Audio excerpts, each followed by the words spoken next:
Nāk svētki.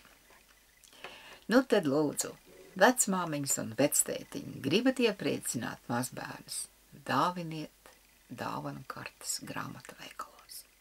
Lai tie bērniņi izvēlās paši, viņiem tas patīk. Man ir prieks, ka man darba augļi atmaksājās. Ja jau 9-gadīgi bērns var pateikt, es vairs nespēlēju spēlēt telefonā, lasu grāmatas, jo gribu būt gudra.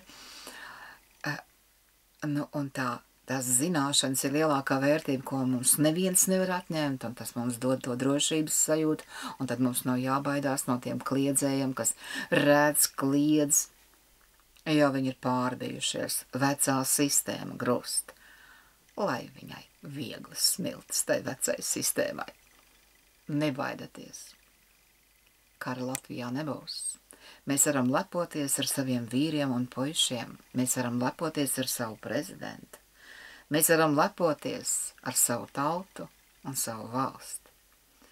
Bet tie, kas ir vienaldzīgie, kas var paiet garām, ka dara pāri bērnam vai sievietei vai dzīvniekam, tos es saukšu par nodevējiem.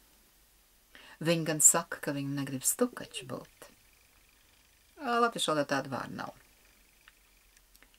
Viņi ir nodevēji. Mēs nedrīkstam būt vienaldzīgi. Mēs dzīvojam mazā valstī, bet mūsu valsts ir lielāka par Holandi. Mums ir maza tauta. Mums ir jāsargā katrs bērns, katrs cilvēks un arī katrs dzīvnieks. Un padomājiet, varbūt jums vajag to kaķi, varbūt nebūtu jāpērk miega zāles un nervu zāles. 2 kaķi ir vēl labāk, jo tad tā ir drošības sajūta, viņam nebūs bēdīgi, kad jūs esat darbā. Man uz šobrīd ir mūsu mājās 7. Viņi mūs izvēlās paši. Es vakar stāstīju meitenītei stāstu par tiem kaķiem, kas man te ir bijuši, jo man te stāv fotogrāfijas.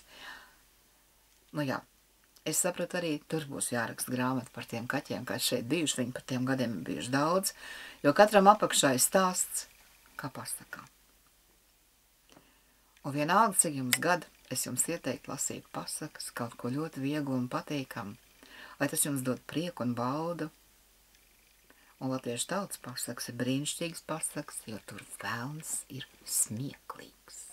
Un tad padomājiet, kāpēc mūsu valodā nav lama vārdu, un kāpēc mūsu pasakās velns ir smieklīgs.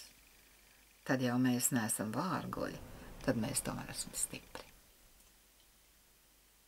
Mums tikai jāiemācās sevi mīlēt, cienīt vienam otru, un visiem kopā ir tas mūsu spēks.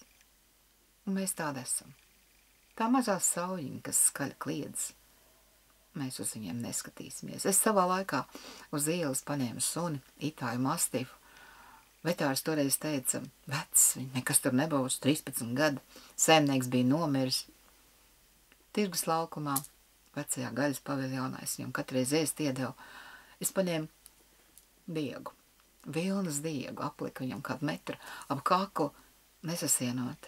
Es viņam teicu, nāc līdzi, un viņš nāca līdzi. Un pieskrēja tāds mazs šunelis. Čigāni šunelis turpat netālu, taču ir Pilsielas rajons.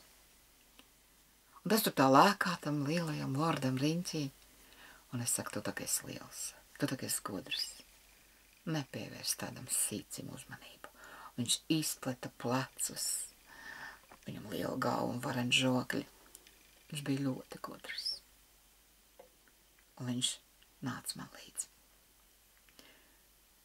Tāds man tas liktenis, ka dzīvnieki mani mīl.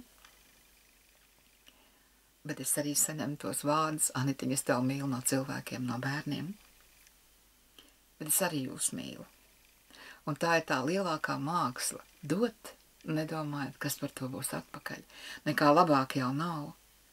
Mācieties dot un aizmirst, ka esat iedevuši. Lai jums labi izdodās. Atā.